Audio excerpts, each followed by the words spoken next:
మెదక్ జిల్లా రామాయంపేటలో rescue operation జరిగింది. వరదలో చిక్కుకున్న 350 మంది స్టూడెంట్స్ ని రెస్క్యూ చేశారు. సిబ్బంది నీట మునిగింది. రామాయంపేట డిగ్రీ కాలేజ్ హాస్టల్ భవనం చుట్టూ వరద నీరు చేరడంతో విద్యార్థులు బయటకు రాలేకపోయారు. ఇంచుమించు 350 మంది విద్యార్థులను రెస్క్యూ సిబ్బంది రక్షించి అక్కడి నుంచి తరలిస్తున్నారు.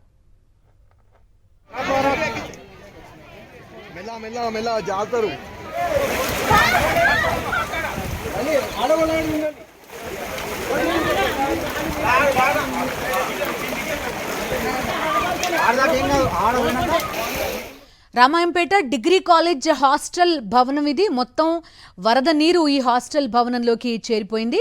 మహిళా డిగ్రీ కాలేజ్ ఈ హాస్టల్ భవనంలో 350 మంది విద్యార్థినులు ఉన్నారు. వరద ఉధృతి నేపథ్యంలో, భారీ వర్షపాతం నేపథ్యంలో ఆ విద్యార్థులు మొత్తం అందరినీ అక్కడి నుంచి తరలిస్తున్నారు. రెస్క్యూ టీం అక్కడికి చేరుకుని ఈ 350 మంది విద్యార్థినులని వెహికల్స్ ఏర్పాటు చేసి అక్కడికి నుంచి తరలిస్తున్న దృశ్యాలు చూస్తున్నాం. ఒక్కసారిగా భారీగా వర్షం పడిపోయింది. ఏకంగా 13 సెంటీమీటర్ల వర్షపాతం నమోదు కావడంతో ఈ ప్రాంతం అంతా కూడా నీట మునిగింది. వరద నీరు హాస్టల్ భవనం లోపలికి చేరుకుంది. అందుబాటులో ఉన్న వాటన్నింటినీ సర్దుకుని ఆ బ్యాగ్లో కుక్కుని మొత్తం స్టూడెంట్స్ అంతా కూడా హాస్టల్ భవనం బయటికి ఒక్కొక్కరుగా చేరుకుంటున్నారు. రెస్క్యూ సిబ్బంది వారందరినీ అక్కడి నుంచి తరలిస్తున్న దృశ్యాలు కూడా ప్రస్తుతం మనం చూస్తున్నాం. ఒక్కసారిగా ఇలా వరద చుట్టుముట్టడంతో పిల్లలంతా కూడా భయపడిపోయారు. రెస్క్యూ సిబ్బంది వచ్చి వారందరినీ రెస్క్యూ చేసి అక్కడి నుంచి తరలిస్తున్నారు. పూర్తి డీటెయిల్స్ అందిస్తారు విష్ణు. చెప్పండి, ఏకంగా 350 మంది విద్యార్థినులు కాలేజ్ హాస్టల్ భవనం నుంచి వాళ్ళందరినీ రెస్క్యూ చేస్తున్నారు. ఎలా ఉంది రామాయంపేటలో పరిస్థితి ఓవరాల్ గా? ఎక్కడికి తీసుకెళ్తున్నారు ఈ స్టూడెంట్స్ ని? రామాయంపేటలో ఏదైతే బీసీ వసతి గృహంలో, బాలికల వసతి గృహం చుట్టూ పెద్ద ఎత్తున వరద నీరు రావడం జరిగింది. ఏదైతే పైన వాగు నుండి వస్తున్న నీరంతా కూడా బీసీ హాస్టల్ చుట్టూ నిండిపోవడంతో బీసీ హాస్టల్లో ఉన్న పిల్లలందరూ కూడా భవనం పై అంతస్తున ఎక్కి వాళ్ళు ఆర్తనాదాలు చేయడం జరిగింది. మమ్మల్ని రక్షించండి అని చెప్పి వెంటనే స్పందించిన జిల్లా కలెక్టర్ జేసీబీల సహాయంతో నీటిలోని హాస్టల్ వద్ద తీసుకెళ్లి జేసీబీల సహాయంతో విద్యార్థులను సురక్షిత ప్రాంతం తరలించడం జరిగింది. అక్కడ జూనియర్ కాలేజీలో ఎక్కడైతే విద్యార్థులందరూ కూడా జూనియర్ కాలేజీలో, గవర్నమెంట్ జూనియర్ కాలేజీలో ఉంచారు రామాయంపేటలో. ఇంత పెద్ద ఎత్తున వరద ఉధృతి వస్తున్న నేపథ్యంలో ముందస్తుగానే అంటే లోతట్టు ప్రాంతంలో హాస్టల్ను నిర్మించిన నేపథ్యంలో ఒక్కసారిగా వరద నీరు ఫస్ట్ ఫ్లోర్ అందులో ఉదయం నుండి కూడా వస్తున్న వర్షం చేయడానికి కిచెన్ కూడా పూర్తిగా నీట మునిగిపోయిన పరిస్థితి కనబడింది. దాంతో విద్యార్థులు ఎవరు కూడా ఉదయం నుండి బ్రేక్ఫాస్ట్ కానీ లంచ్ గార్డెన్ ఇవ్వలేని పరిస్థితిలో పిల్లలందరూ కూడా ఆకలితో మలమటిస్తున్న నేపథ్యంలో అక్కడ నుండి కొంతమంది సిబ్బంది కలెక్టర్ ఫోన్ చేయడంతో కలెక్టర్ వెంటనే 4 జేసీబీలను రామంపేటకు పంపించడం జరిగింది. జేసీబీల సహాయంతో హాస్టల్ చేరుకునే హాస్టల్ ఉన్న విద్యార్థులందరినీ కూడా కొంతమంది తరలించారంటే 327 మంది హాస్టల్లో ఉన్న విద్యార్థుల నేపథ్యంలో వాళ్ళందరినీ ఒక్కొక్కసారి 10-15 మంది చొప్పున విద్యార్థులందరూ కూడా సురక్షిత ప్రాంతం తరలించారు. అయితే అక్కడ వెళ్ళడం కోసం కూడా హాస్టల్ దగ్గర వెళ్ళాలంటే కూడా టూకాన్ టూల్ ట్యాక్స్ దగ్గర ఉన్న మాసాన్పేట అండర్ బ్రిడ్జ్ పూర్తిగా నీట మునగడంతో ఇతర వాహనాలు ఎవరికి కూడా వెళ్లే పరిస్థితి లేకపోవడంతో జేసీబీ మాత్రమే అక్కడికి వెళ్ళిన పరిస్థితి కనబడింది. అక్కడ జేసీబీ సహాయం ద్వారానే విద్యార్థులందరూ తరలించారు. కాసేపటి క్రితమే ప్రభుత్వ జూనియర్ కళాశాల వారందరూ కూడా భోజన వసతి ఏర్పాటు చేస్తున్నారు. అక్కడ ఆడియో స్వయాన పరిస్థితి సమీక్షిస్తున్న పరిస్థితి కనబడింది. అక్కడే కాకుండా ఇక్కడ ఏదైతే నల్లవాగులో ఉన్న సాంఘిక సంక్షేమ వసతి గృహం, ఎస్సీ సాంఘిక సంక్షేమ వసతి గృహంలో కూడా విద్యార్థులందరూ కూడా నీళ్లు చుట్టుముట్టడం, అక్కడ కూడా విద్యార్థులకు తీవ్రమైన ఇబ్బంది కలిగిన నేపథ్యం. ఓకే విష్ణు, ఇది రామాయంపేటలో పరిస్థితి. డిగ్రీ కాలేజ్ భవనం మొత్తం నీటిలో మునిగిపోయింది. అటు కామారెడ్డి జిల్లా సరంపల్లి వద్ద కూడా గురుకుల కళాశాల నీటిలో మునిగిపోయింది. హాస్టల్లోని విద్యార్థులను స్థానికులతో కలిసి అధికారులు రక్షించారు.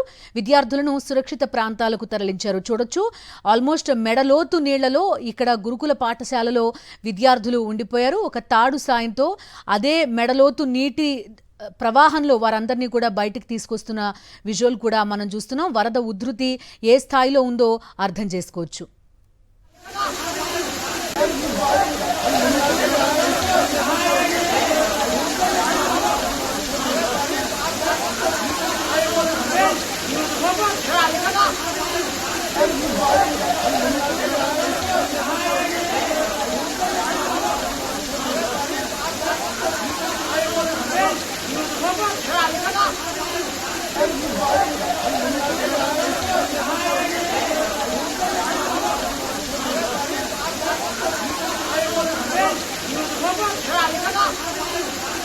కామారెడ్డి మెదక్ జిల్లాల్లో ఏ స్థాయిలో వర్షపాతం నమోదవుతోందో, ఏ స్థాయిలో వరద ఉందో ఈ రెండు విజువల్స్ని బట్టి అర్థం చేసుకోవచ్చు. ఒకవైపు నిజామాబాద్, కామారెడ్డి జిల్లా సరంపల్లి వద్ద గురుకుల పాఠశాల పూర్తిగా నీటిలో మునిగిపోయింది. హాస్టల్లోని విద్యార్థులను స్థానికులతో కలిసి అధికారులు రక్షించారు. మెడలోతు వరకు నీరు మనకు కనిపిస్తోంది. ఆ హాస్టల్ భవనం నుంచి విద్యార్థులను ఒక తాడుని సహాయంగా అందించి బయటకు తీసుకొస్తున్న దృశ్యాలు మనకి లెఫ్ట్ సైడ్ విండోలో కనిపిస్తున్నాయి. మరోవైపు రైట్ సైడ్ విండోలో చూస్తున్నా మెదక్ జిల్లా రామాయంపేట బీసీ హాస్టల్ వసతి భవనం పూర్తిగా నీటిలో చిక్కుకుపోయింది. విద్యార్థినులంతా హాస్టల్ భవనం పైకి చేరుకుని తమని రక్షించాలి అంటూ కూడా ఆర్తనాదాలు చేశారు. రెస్క్యూ టీం అతి కష్టం మీద రామాయంపేట హాస్టల్ భవనం వద్దకు చేరుకుని 350 మంది విద్యార్థినులను సురక్షిత ప్రాంతానికి తరలించారు. ఉదయం నుంచి కూడా వీళ్ళెవరికి కనీసం ఆహారం, మంచినీరు కూడా లేదు. ఇక్కడ నుంచి తీసుకెళ్లిన తర్వాత వారికి ఆహార సదుపాయం కల్పిస్తామని చెప్తున్నారు. అక్కడి స్థానిక ఆర్డీఓ ఈ ఏర్పాట్లన్నీ చూస్తున్నట్టుగా కూడా సమాచారం. ఓవరాల్గా అటు ఉమ్మడి నిజామాబాద్ జిల్లా, ఇటు ఉమ్మడి మెదక్ జిల్లా పూర్తిగా జల దిగ్బంధంలో ఉన్నాయి. 44వ నంబర్ జాతీయ రహదారి పైనుంచి కూడా నీరు ప్రవహిస్తోంది. ఈవెన్ రెస్క్యూ టీమ్స్ ఈ ప్రాంతాలకి చేరుకోవడం కూడా చాలా ఇబ్బందిగా ఉన్నట్టుగా సమాచారం. జేసీబీల సహాయంతో ఈ ప్రాంతాలకు చేరుకుని విద్యార్థులందరినీ కూడా బయటకు తీసుకొచ్చే ప్రయత్నం చేస్తున్నారు. సరంపల్లి, రామాయంపేట రెండు చోట్ల, ఒక చోట గురుకుల పాఠశాల, మరొక చోట బీసీ హాస్టల్ బాలికల వసతి గృహం పూర్తిగా జల దిగ్బంధంలో చిక్కుకున్నాయి. విద్యార్థుల్ని రెస్క్యూ చేసి సురక్షిత ప్రాంతానికి తరలించారు రెస్క్యూ టీమ్స్.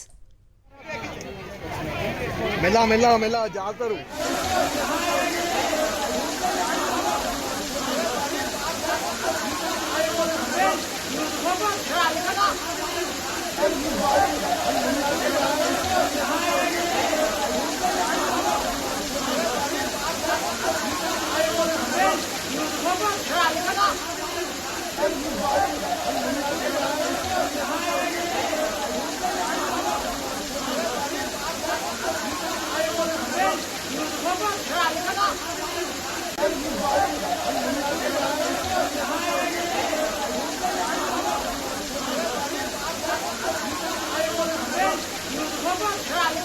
ఉమ్మడి నిజామాబాద్ జిల్లా, ఉమ్మడి మెదక్ జిల్లా వ్యాప్తంగా భారీ వర్షాలు తీవ్ర కలకలం సృష్టిస్తున్నాయి. చాలా మంది ఈ వరదల్లో చిక్కుకుపోయారు.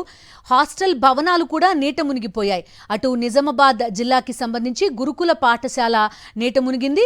ఇటు రామాయంపేటలో బీసీ హాస్టల్ బాలికల వసతి గృహం నీటిలో మునిగిపోయింది. విద్యార్థినులను రెస్క్యూ చేసి సహాయక సిబ్బంది అక్కడి నుంచి తరలిస్తున్నారు. వీరందరికీ భోజన సదుపాయానికి కూడా ఏర్పాట్లు చేస్తున్నారు. అటు నిజామాబాద్, మెదక్ జిల్లాలో భారీ వర్షపాతం నమోదవుతోంది. ఎడతెరిపి లేకుండా 14 గంటలుగా వర్షం కురుస్తూనే ఉంది. ఈ నేపథ్యంలో పలు కాలనీలు నీట మునిగిపోయాయి. చాలా ప్రాంతాల్లో రహదారులు, కాలనీలు కూడా నదుల్ని తలపిస్తున్నాయి. నదుల మధ్యలో ఇళ్లు కట్టుకున్నారా అనే స్థాయిలో ఇక్కడి వాతావరణం ఉంది. డ్రోన్ విజువల్స్ లో కనుక చూసుకుంటే మొత్తం జల దిగ్బంధంలో కనిపిస్తోంది. కామారెడ్డి జిల్లా అయితే 50% భూభాగం అంతా కూడా నీట మునిగిపోయిన పరిస్థితి. హౌసింగ్ బోర్డుకి సంబంధించిన కొన్ని ప్రాంతాల్లో బైక్లు, కార్లు కూడా వరద నీటిలో కొట్టుకుపోతున్నాయి. ఇటు మెదక్ జిల్లా విషయానికి చూసుకుంటే మొత్తం వాగులు, వంకలు పలు గ్రామాలని ముంచెత్తాయి. మొత్తం నీటిలో జల దిగ్బంధంలో చిక్కుకుపోయాయి పలు గ్రామాలు. రామాయంపేటలో బీసీ హాస్టల్ వసతి గృహం, బాలికల వసతి గృహం అది మొత్తం నీట మునిగిపోయింది. ప్రస్తుతం మనం చూస్తున్న విజువల్ సరంపల్లి గురుకుల పాఠశాల, ఎస్సీ గురుకుల పాఠశాలగా దీన్ని చెప్తున్నారు. విద్యార్థులు లోపల చిక్కుకుపోయి ఉన్నారు. ఒక తాడు సాయంతో చాలా లోతుగా మనకి నీరు కనిపిస్తోంది. ఆల్మోస్ట్ మెడ వరకు కూడా ఆ నీటి ప్రవాహం వచ్చేసింది. అక్కడున్న విద్యార్థులందరినీ కూడా రెస్క్యూ సిబ్బంది స్థానికుల సహాయంతో రక్షించి సురక్షిత ప్రాంతాలకు తరలించారు.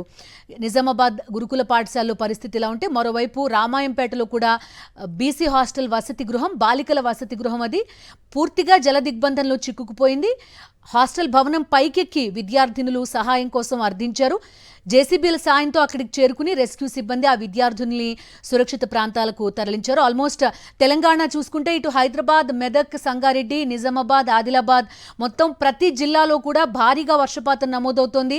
రాబోయే 2 రోజుల్లో కూడా వర్ష సూచన ఉండడంతో అధికారులు అలర్ట్గా ఉన్నట్టుగా చెప్తున్నారు. కానీ రెస్క్యూ టీమ్స్ కూడా వెళ్లలేని పరిస్థితి ఉంది. కొన్ని ప్రాంతాల్లో అయితే 90 నిమిషాల్లో 50 సెంటీమీటర్ల వర్షపాతం కూడా నమోదైన పరిస్థితులు అర్గొండ లాంటి ప్రాంతాల్లో ఉన్నాయి. మొత్తం ఒక్కసారి మినిమం వర్షపాతం తీసుకుంటే చాలా ప్రాంతాల్లో 13 సెంటీమీటర్లుగా కనిపిస్తోంది. మాక్సిమం 31 సెంటీమీటర్లు, 50 సెంటీమీటర్లు కూడా పలు ప్రాంతాల్లో వర్షపాతం నమోదైంది. సో ఏ స్థాయిలో నీటి ప్రవాహం ఉంటుందో మనం అర్థం చేసుకోవచ్చు. చాలా కాలనీలు అయితే నదుల్ని తలపిస్తున్నాయి. మనం చూడొచ్చు నిజామాబాద్ ప్రాంతంలో మొత్తం హౌసింగ్ బోర్డు కాలనీ, అది ఎక్కడ మనకి భూభాగం అనేదే కనిపించట్లేదు. పూర్తిగా వరదలో చిక్కుకుపోయింది ఈ ప్రాంతం అంతా కూడా. ప్రజలెవరూ బయటికి రావద్దు, అప్రమత్తంగా ఉండాలని కూడా సూచిస్తున్నారు. ప్రెషర్ ఏ స్థాయిలో ఉందో అర్థం చేసుకోవచ్చు. నీటి ప్రవాహం ధాటికి పై ఫ్లోర్లలో కూడా నీళ్లు వచ్చేస్తున్నాయి. సురక్షిత ప్రాంతాలకు వీళ్ళెవరిని కూడా తరలించలేని పరిస్థితి. అందరూ పక్కా ఇళ్లలోనే ఉన్నారు. కొంతవరకు సేఫ్గా ఉన్నప్పటికీ చాలా ప్రాంతాల్లో ఇంటర్నెట్ సదుపాయం, విద్యుత్ సదుపాయం కూడా లేదు. ఇటు ఉమ్మడి నిజామాబాద్ జిల్లాతో పాటు మెదక్ జిల్లాలో కూడా పరిస్థితి ఇది. పలుచోట్ల గురుకుల పాఠశాలలు, బీసీ హాస్టల్ వసతి గృహాలు, పాఠశాలలు పూర్తిగా వరద నీటిలో చిక్కుకున్నాయి. విద్యార్థులంతా కూడా ఈ భవనాల్లో ఉండిపోయారు. వారందరినీ రెస్క్యూ చేసి సహాయక సిబ్బంది అక్కడి నుంచి తరలిస్తున్నారు. చాలా ఎక్కువ అప్రమత్తంగా ఉండాల్సిన సమయం మనకు కనిపిస్తోంది. అటు ప్రభుత్వం కానీ, ఎస్డీఆర్ఎఫ్ కానీ, ఎన్డీఆర్ఎఫ్ కానీ ఫుల్ అలర్ట్గా ఉన్నాయి. ఎక్కడికక్కడ సహాయక చర్యలు చేయడానికి సిద్ధంగా ఉన్నాయి. వీళ్ళందరికీ కూడా ఆహారం, నీటి సదుపాయం కల్పించడానికి ప్రస్తుతం ఏర్పాట్లు జరుగుతున్నాయి. అయితే ఈ టైంలో జాతీయ రహదారులు కూడా కంప్లీట్గా తెగిపోయిన పరిస్థితులు. సో ఎవరు బయటికి రావద్దు. చాలా చోట్ల కార్లు ఇవన్నీ కూడా నేషనల్ హైవేస్ పైన చిక్కుకుపోయి ఉన్నాయి. 44వ నంబర్ జాతీయ రహదారి అయితే పూర్తిగా కొట్టుకుపోయింది. కామారెడ్డి జిల్లాలో రైల్వే ట్రాక్లు కొట్టుకుపోయాయి. పలు రైళ్లను కూడా రద్దు చేశారు. కొన్ని రైళ్లను అయితే టైం కూడా మార్చారు. సో ఒక హై అలర్ట్ వాతావరణం మనకి కనిపిస్తోంది. జిల్లాలు ఒకదాంతో ఒకటి, హైదరాబాద్తో ఉండే సంబంధాలు కూడా కొంత దెబ్బతిన్నాయి. సో వీలైనంత వరకు ఇంటి పట్టున ఉండండి అని అధికారులందరినీ అలర్ట్ చేస్తున్నారు.